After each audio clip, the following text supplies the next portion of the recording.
नमस्कार, जय हिंद साथियों। मैं पारस कुमार आप सभी का एक बार पुनः स्वागत करता हूं पारस फ्री एजुकेशन में। साथियों, आज से हम मैथ की क्लास स्टार्ट कर रहे हैं जो कि आपके सिलेबस के अनुसार होगी। यदि आप चाहते हैं मैथ में आपका अच्छा स्कोर आए तो आपको क्लास पूरी देखना है। आसान भाषा में सारे टॉपिक बताऊंगा और एग्जाम में किस तरह के प्रश्न बन जाते हैं वो भी इस वीडियो में आपको बताने वाला हूँ। ठीक है, पहले यहाँ पर एक डेमो देख लीजिए क्या क्या इस क्लास में हम पढ़ने वाले हैं। ठीक है, यहाँ पर आप सब कुछ देख सकते हैं।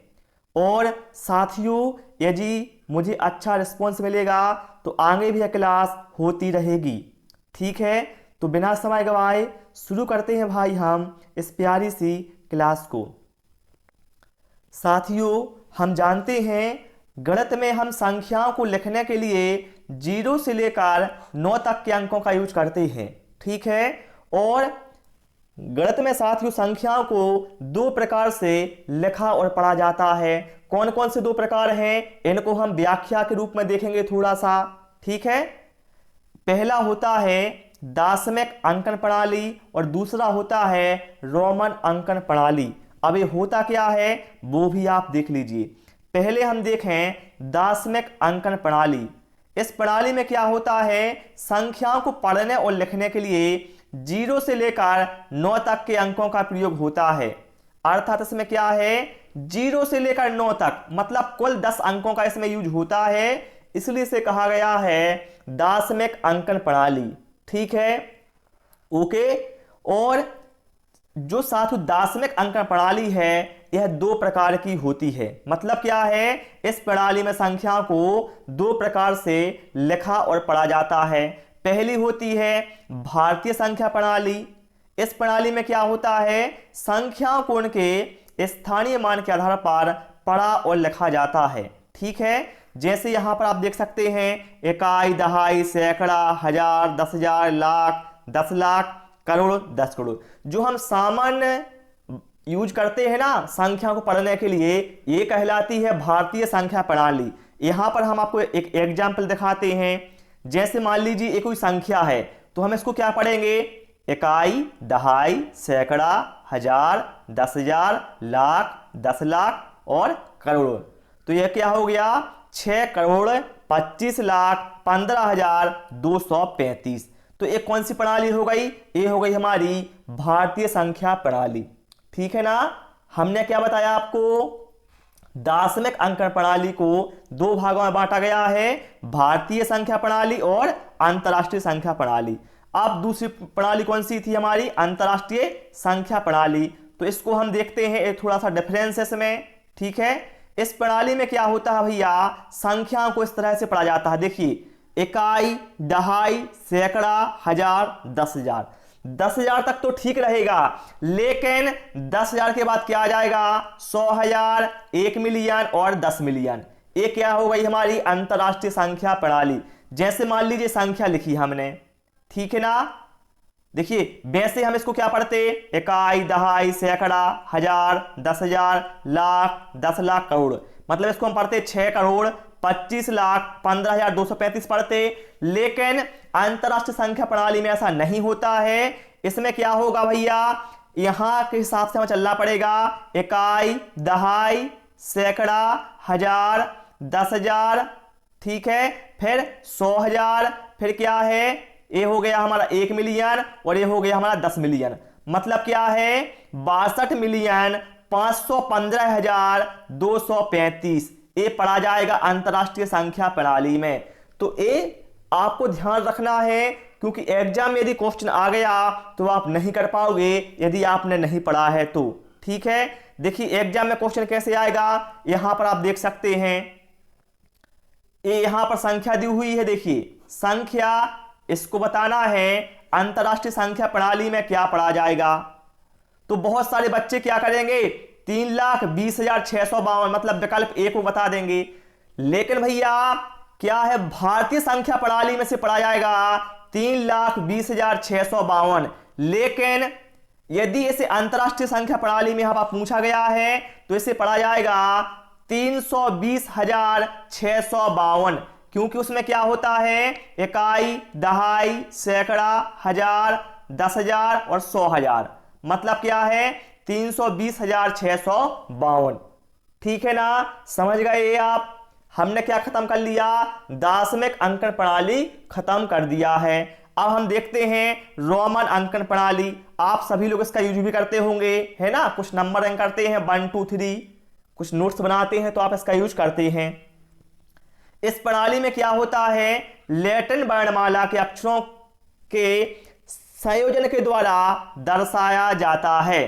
ठीक है, और वर्तमान में उपयोग किए जाने वाले रोमन अंक 7 प्रतीकों पर निर्भर हैं। ठीक है, ये यहां पर आप देख सकते हैं। जैसे हमें एक को हम दर्शाते हैं किससे, इससे। यदि आप 5 लिखना है तो रोमन में क्या कर लिखेंगे, हम इसको ऐसे लिखेंगे। 10 को हम ऐसे लिखेंगे, 50 को हम ऐसे लिखेंगे, है ना। 100 को हम ऐसे दर्शाएंगे, ठीक है। 500 को हम डी से दर्शाएंगे, 1000 को हम एम से दर्शाएंगे। ठीक है, ये होती है हमारी रोमन अंकन प्रणाली। जैसे एग्जाम में पूछा जाए यदि आपसे कि ये क्या है, बताइए, ये रोमन अंक प्रणाली में बताइए क्या लिखा हुआ है। तो देखिए 10, 20 और 5, मतलब टोटल कितना, 25 हो गया, है ना। तालिका से आपको चलना है। जैसे अब आप इसी को देख लीजिए, क्या है इसमें, यहां पर एल एक्स, ठीक है, ए। अब देखिए एल का मतलब क्या होता है, 50, मतलब 50 ए हो गया। एक्स का मतलब कितना, 10, 10 ए हो गया, तो 50 और 10 कितना, 60, और एक यहां पर हो गया, मतलब क्या होगा, टोटल 61 हो गया। मतलब इसमें क्या होता है, ये जुड़ जाते हैं टोटल। जैसे एल मतलब 50, एक्स मतलब 10 और ए मतलब 1, तो जोड़ दो, 50 धन 10 60, 60 और 1 61। ठीक है, ध्यान रहेगा ना। ये छोटी छोटी चीजें हैं भाई, एग्जाम में यदि आपसे पूछा गया तो आपसे नहीं बनेगा, इसलिए आपको इनको ध्यान रखना है। ठीक है, चलिए अब देखिए हम क्या करते हैं। इसके बाद हम देखते हैं अंकों के मान। देखिए क्या होता है, सबसे पहले आप देखें स्थानीय मान। स्थानीय मान क्या होता है, किसी भी संख्या में किसी अंक का मान उसके स्थानीय मान तथा स्वयं के गुणनफल से प्राप्त होता है। जैसे यहां पर हम एग्जाम्पल में आपको बताते हैं। मान लीजिए हमने यहां पर कोई संख्या लिखी 84,953। यदि हमें यहां पर क्या है, 3 का स्थानीय मान निकालना है तो हम क्या करेंगे, 3 गुणित, ये कहां पर है, ये इकाई के स्थान पर है तो हम इसमें गुणा करेंगे 1 का। ठीक है, तो क्या निकलेगा, इसका स्थानीय मान 3 निकलेगा। यदि मुझे 5 का निकालना है तो हम 5 लिखेंगे, और 5 यहां पर आप देखें दहाई के स्थान पर है, इसलिए हम यहां पर 10 का गुणा करेंगे, तो 5 गुणे 10 कितना हो जाएगा, 50 हो जाएगा। ठीक है, तो ये स्थानीय मान निकालने का फार्मूला होता है। जैसे 9 का निकालना है तो 9 लिखा, 9 यहां पर आप देख सकते हैं सैकड़ा के स्थान पर है, इसलिए यहां पर हमने 100 का गुणा कर दिया। यहां पर 4 का निकालना है तो 4 लिखा, 4 यहां पर 1000 के स्थान पर है तो 1000 का गुणा किया इसमें हमने, है ना। तो ये स्थानीय मान क्या है, आप बहुत आसानी से इस तरह से निकाल सकते हैं। आपको क्या करना है, वह अंक लिखना है जिसका आपको स्थानीय मान निकालना है, और देखना है वह कौन से स्थान पर है। इकाई पर है तो 1, दहाई पर है तो 10, सैकड़ा पर है तो 100, 1000 पर है तो 1000, ऐसे आपको गुणा कर देना है, आपका आंसर आ जाएगा। ठीक है, ये तो हो गई हमारी सामान्य संख्याएं। ठीक है, इनका आप स्थानीय मान निकाल लोगे। यदि दशमलव वाली संख्या आ गई आपके पास में और उसका आपको स्थानीय मान निकालना है तो आप कैसे निकालोगे, तो वो भी यहां पर देख लो। यहां पर संख्या है 543.96। इसमें हमें क्या है, 4 का स्थानीय मान निकालना है। अब आप यहां पर देखें भैया, जो 4 है वो कहां पर है, दशमलव से पहले है। 4 यहां पर क्या है, दशमलव से पहले है, तो भैया हमें पहले वाले अंक का मान निकालना है, तो हमें दशमलव से कोई मतलब नहीं है। ठीक है, पहले क्या है हमारा 543.96 है ना, तो हमें 4 का निकालना था, तो हम क्या करेंगे, 4 लिखेंगे। और देखिए 4 यहां पर हम कहां से गिनेंगे, इस यहां से, इकाई दहाई, मतलब 4 गुणित 10 कितना हो गया, 40 हो गया। ठीक है, यदि हमें 3 का निकालना होता तो 3 गुणित 1 कर देते, क्योंकि 3 यहां पर इकाई के स्थान पर है। 5 का निकालना होता तो 5 लिखते, 5 यहां पर सैकड़ा के स्थान पर है तो हम क्या करते हैं, यहां इसमें 100 का गुणा करते, है ना। यहां पर मैंने सब कुछ बता दिया है। ओके, और भाई क्लास पसंद आए वीडियो को आपको लाइक करना है। यदि आप लोग मुझे अच्छा रिस्पॉन्स देंगे तो आगे भी क्लास में कंटिन्यू करता रहूंगा। अब चलिए, ये तो हो गया हमारा क्या है, दशमलव वाली संख्या में स्थानीय मान कब, जब आगे वाली संख्या का निकालना हो। अब हम देखते हैं पीछे वाली संख्या का कैसे निकालते हैं। यदि आपको इस तरह से क्वेश्चन आ गया एग्जाम में, ठीक है, 851.3924, इसमें बताना है 2 का स्थानीय मान। किसका? 2 का। ए है 2। तो आप क्या करें, पहले आप 2 लिख लें जिसका निकालना है, फिर आप ये देखें दशमलव और उस अंक के बीच कितने अंक हैं। तो यहां पर देख सकते हैं दशमलव और 2 के बीच में कितने अंक हैं, 2, 3 और 9 है ना। तो उन अंकों की जगह पर आप क्या करो, उतने 0 लगा दो और आगे दशमलव लगा दो। ठीक है, सॉरी, ठीक है, क्या करो, देखिए यहां पर दशमलव और 2 के बीच में कितने अंक थे, 2 अंक थे, तो हमने 2 0 लगा दिया और आगे दशमलव लगा दिया। तो ये आपका 2 का स्थानीय मान हो गया। यदि यहां पर 3 का निकालना होता तो कुछ नहीं करना भैया, दशमलव और 3 के बीच में देखिए कोई अंक नहीं है, तो हम क्या करेंगे, 3 के आगे दशमलव लगा देंगे। ठीक है, समस्या खत्म है। यदि यहां पर आपको भैया निकालना है, मान लीजिए आपको यहां पर 9 का निकालना होता तो आप क्या करते, 9 लिखते, और दशमलव और 9 के बीच में कितने अंक हैं, 1 अंक है, तो 1 0 लगा दिया और दशमलव लगा दिया, ये 9 का स्थानीय मान हो जाता। यहां पर मिसप्रिंट हो गया है। यदि 4 का निकालना होता तो हम क्या करते, 4 लिखते, और 4 और दशमलव के बीच में कितने अंक हैं, तो यहां पर दशमलव और 4 के बीच में 3 अंक हैं, तो 3 0 लगाते और दशमलव।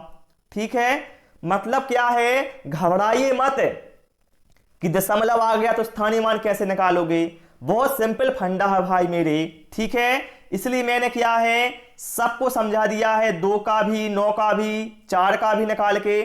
ठीक है, जिससे आपका कॉन्सेप्ट क्लियर हो गया। ठीक है, अब ये स्थानीय मान हो गया है। इसके बाद हम देखते हैं जातीय मान या कहा जाए वास्तविक मान। आप लोगों ने देखा होगा क्वेश्चन में लिखा होता है इसका स्थानीय मान और वास्तविक मान में क्या अंतर है। तो चाहे हम वास्तविक मान कहें या जातीय मान कहें, एक ही बात है। किसी संख्या में अंक का वास्तविक मान या जातीय मान स्वयं वही अंक होता है। मान लीजिए यहां पर कोई संख्या है ए वाली, यदि हमें यहां पर 1 का जातीय मान निकालना है तो क्या होगा, 1 होगा। 9 का क्या होगा, 9 ही होगा। मतलब क्या है, जिसका आपको जातीय मान निकालना है या अंकीय मान निकालना है वही मान उसका होता है। ठीक है, जैसे 6 का क्या होगा, अंकीय मान 6 ही होगा, 7 का क्या होगा, 7 ही होगा। ठीक है, समझ गए ना ये टॉपिक, स्थानीय मान और जातीय मान। और ये साथ ही ऐसे टॉपिक हैं जहां से एग्जाम में भैया 101% क्वेश्चन आना है। ठीक है, चलिए अब देखिए इसके बाद हम क्या करते हैं, प्राकृत संख्याएं क्या होती हैं, यहां से भी एग्जाम में क्वेश्चन बनते हैं। देखिए प्राकृत संख्याएं क्या होती हैं, ये संख्याएं 1 से प्रारंभ होती हैं और अनंत तक जाती हैं। जैसे 1 हो गया, 2, 3, 4, 5, 6, इस तरह से जो ये संख्याएं हैं उनको हम कहते हैं प्राकृत संख्याएं, या इंग्लिश में कहा जाता है नेचुरल नंबर्स। ठीक है, अब हम बात करें पूर्ण संख्याएं की। पूर्ण संख्याएं क्या होती हैं, देखिए जब प्राकृतिक संख्याओं में 0 को भी ऐड किया जाता है। यहां पर आप देखें प्राकृत संख्या कहां से शुरू होती हैं, 1 से शुरू होती हैं और अनंत तक जाती हैं। लेकिन यदि इसमें हम 0 को भी शामिल कर दें तो क्या है, यह पूर्ण संख्या होती हैं। मतलब पूर्ण संख्या कहां से शुरू होती हैं, पूर्ण संख्याएं 0 से शुरू होती हैं और अनंत तक जाती हैं।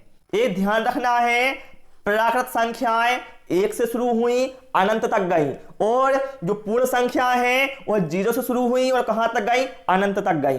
ठीक है, अब देखिए जैसे एग्जाम में यहां से आपसे क्वेश्चन पूछा गया, ये वाला ये क्वेश्चन पूछे गए क्वेश्चन है, इसलिए मैंने यहां पर ऐड किया है, निम्न में से कौन सी प्राकृत संख्या नहीं है। तो आपको पता था भैया प्राकृत संख्या 1 से लेकर कहां तक, अनंत तक गई। ठीक है, तो मतलब क्या है, 7 भी क्या है, प्राकृत संख्या है, 4 भी है और 8 भी है। लेकिन भैया 0 नहीं है, प्राकृत संख्या 0 नहीं है, तो यही अपना राइट आंसर हो जाता। ठीक है, ऐसे क्वेश्चन एग्जाम में बनते हैं। यदि आपका कॉन्सेप्ट क्लियर होगा तो आप सही कर दोगे, और नहीं होगा तो क्या है, गलत कर दोगे। ओके, देखिए कभी कभी ऐसा होता है एग्जाम में छोटी छोटी चीजों में आप गलती कर जाते हो, इसलिए आपसे मैं हमेशा बोलता हूं आप अपनी थ्योरी कंप्लीट करें, उसके बाद क्वेश्चन लगाएं। ठीक है, इसलिए मैंने यह क्लास लगाई हुई है। आप सभी के बहुत कमेंट आ रहे थे कि मैथ भैया हमारी बहुत वीक है, इसमें हमारे अंक अच्छे कैसे आएंगे। तो निश्चित रहिए, सारी क्लासें देखिए आप, आपका स्कोर निश्चित ही अच्छा आएगा मैथ में। ठीक है, और जो साथी हैं आपके जो मैथ में कमजोर हैं, उनके साथ इस वीडियो को आप जरूर शेयर करें। अब हम देखते हैं सम संख्याएं। सम संख्याएं क्या होती हैं? वे संख्याएं जो 2 से भाज्य होती हैं सम संख्या कहलाती हैं। मतलब ऐसी संख्या जो कि 2 से पूरी बार विभाजित हो जाए, मतलब वो क्या है, सम संख्या। जैसे यदि मैंने यहां पर संख्या लिखी भैया 1 है, 42, एक ऐसी है, हम 2 से भाग देंगे, 2 दूना 4, 2 एकम 2, 2 से विभाजित हो गया, मतलब सम संख्या थी। यदि यहां पर मैं लिखता 53, तो देखिए 2 से भाग लगाओ, 2 दूना 4 बचा 1, 2 6 12, मतलब यहां पर शेषफल क्या है, 1 बच रहा है, मतलब 53 क्या है, सम संख्या नहीं है। समझ गए ना?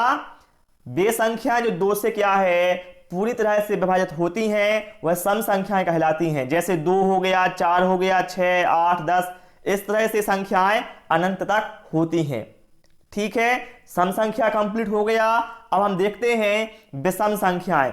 विषम संख्याएं क्या होती हैं?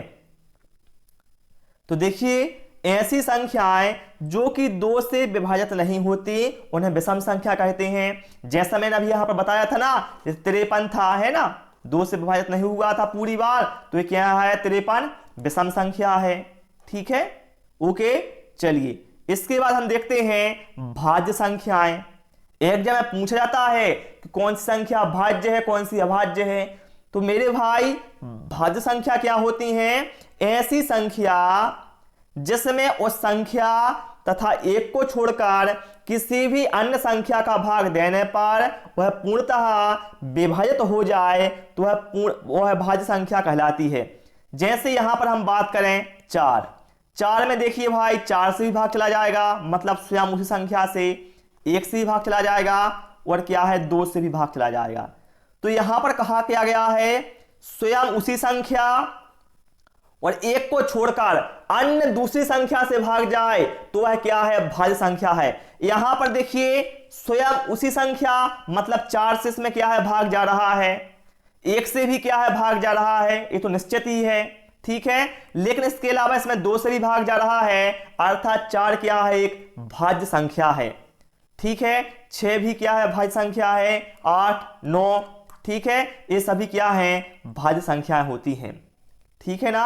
बहुत सारे साथी सोचते हैं 9 यहां पर विषम संख्या, तो भाज्य नहीं होगी। मेरे भाई क्यों नहीं होगी? 9 में आप भाग लगाएं पहले, देखिए स्वयं उसी संख्या, 9 में 9 से भाग लग देंगे चला जाएगा, 9 में 1 से भाग देंगे चला जाएगा, 9 में यदि हम 3 से भाग देंगे तो 3 तरका 9, मतलब 3 से भी जाएगा, मतलब क्या है, 9 हमारी भाज्य संख्या हो गई। ठीक है, क्लियर हो गया ना? अब देखिए एग्जाम में आपसे क्वेश्चन पूछा जाएगा, सबसे छोटी भाज्य संख्या कौन सी है? सबसे छोटी भाज्य संख्या कौन सी है?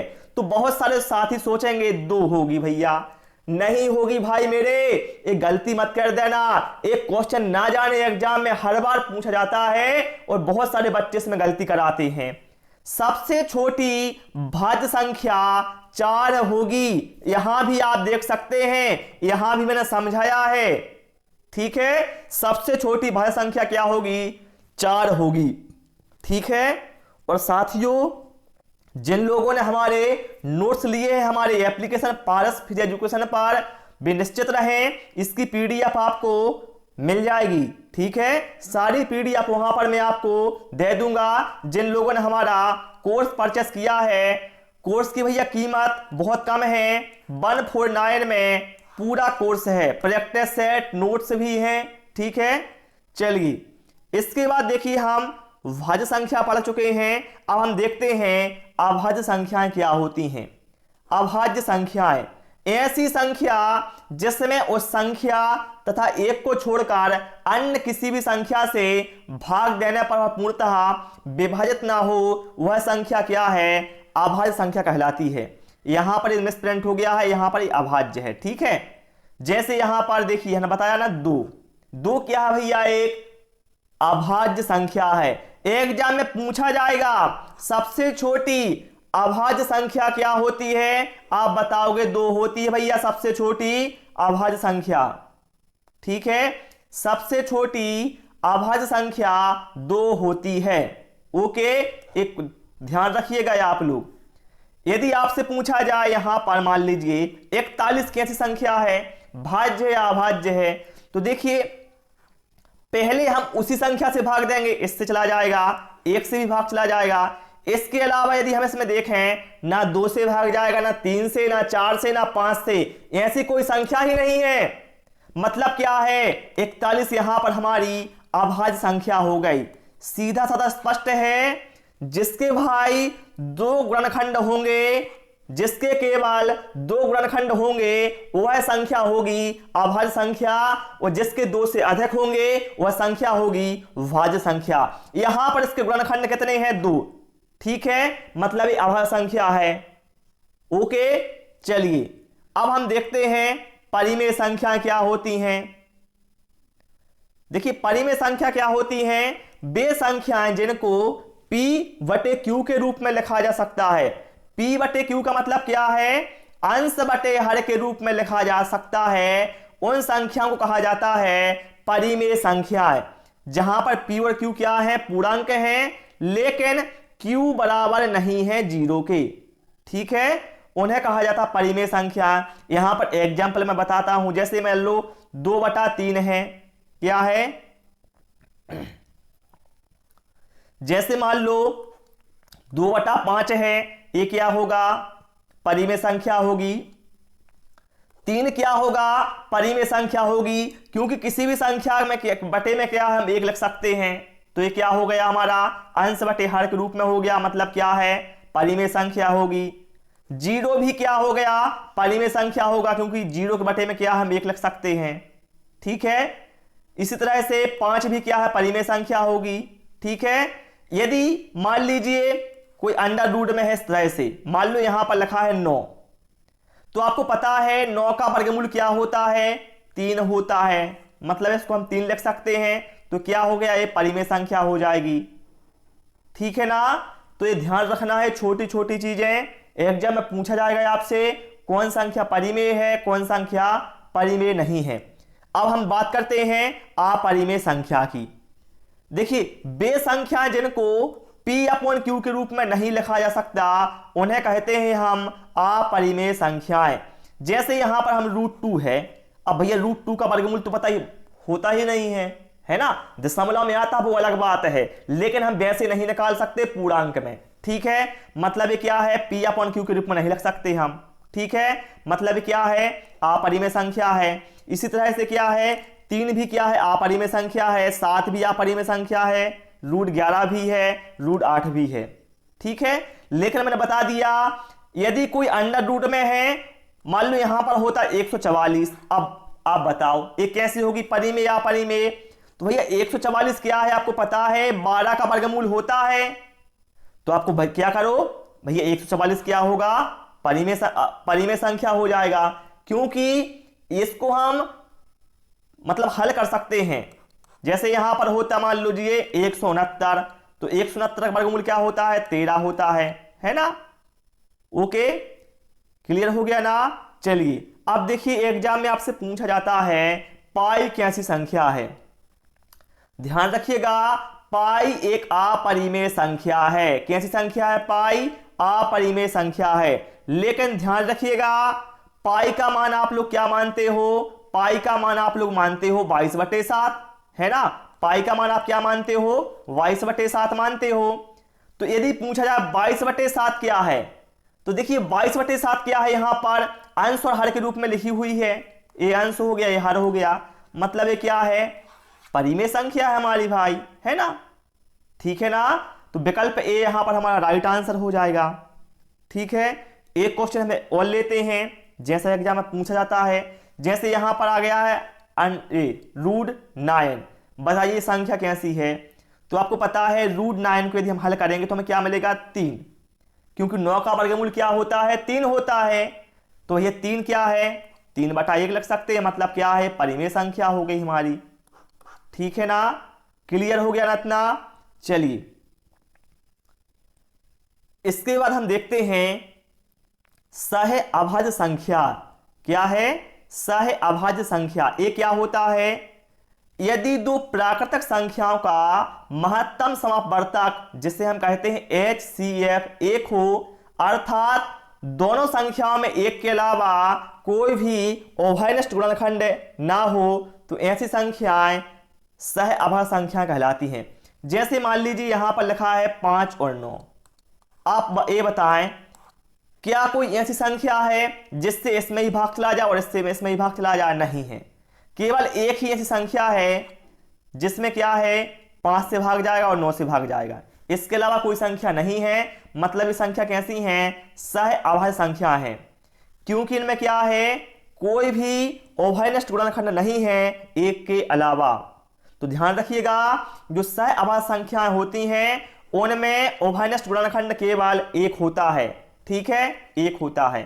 तो एग्जाम में यहां से कई बार क्वेश्चन पूछा गया है कि दो सह अभाज्य संख्याओं का महत्तम समापवर्तक अर्थात HCF क्या होता है।